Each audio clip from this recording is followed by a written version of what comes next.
RGP ജാക്കി ചാൻ cinema പോലെയുള്ള action films പറയാമോ? Okay, 3 പറയാം. മൂന്നാമത്തത് കിട്ടിലം പടമാണ്. Number 1 kick-as. ഒരു സൂപ്പർ ഹീറോ പവറും ഇല്ലാതെ സൂപ്പർ ഹീറോ ആവണമെന്ന് ആഗ്രഹിച്ച് നടക്കുന്ന നായകന്റെ കഥ. അവിടെ നിന്ന് തുടങ്ങുന്ന കഥ മറ്റൊരു ഷിക്കാരി ശംഭു യൂണിവേഴ്സിലാണ് ചെന്നെത്തുന്നത്. അതുകൂടാതെ ക്ലൈമാക്സിൽ നമുക്ക് രോമാഞ്ചിഫിക്കേഷൻ തരുന്ന ഒരു ഫൈറ്റ് രംഗങ്ങളും കാര്യങ്ങളൊക്കെ ചിത്രം പങ്കുവയ്ക്കുന്നുണ്ട്. Number 2 bad land hunters. നമ്മുടെ കൊറിയൻ ലാലേട്ടൻ എന്ന് പറയുന്ന മൂപ്പരുടെ ഒരു പടമാണിത്. ലോകം അവസാനിച്ച ശേഷമുള്ള ഒരു ലോകം, ഒരു വൺ ടൈം വാച്ച് എന്ന രീതിയിൽ ഒരു ഫൺ വാച്ച് തന്നെയാണ് ഈ ഒരു ചിത്രം ഓരോ പ്രേക്ഷകനും പങ്കുവയ്ക്കുന്നത്.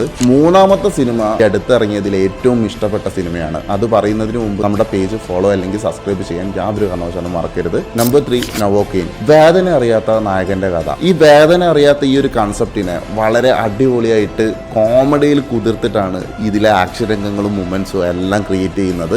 ഞാൻ നല്ല രീതിയിൽ തന്നെ എൻജോയ് ചെയ്ത് കണ്ടിട്ടുള്ള ഒരു കിട്ടിലം സിനിമ തന്നെയാണിത്. അതുകൊണ്ട് തന്നെ ഈ ഒരു കാറ്റഗറിയിൽ ഒരു മസ്റ്റ് വാച്ച് അനുഭവം തന്നെയാണ് എനിക്ക് ഈ ഒരു ചിത്രം പങ്കുവച്ചിട്ടുള്ളത്. ഏറ്റവും മികച്ച ആക്ഷൻ കോമഡി മൂവീസ് റിലേറ്റഡ് ആയിട്ടുള്ള ഏതെങ്കിലും പടം ഉണ്ടെങ്കിൽ താഴെ പങ്കുവയ്ക്കുക. അപ്പോൾ ഫോളോ ഫോർ മോർ.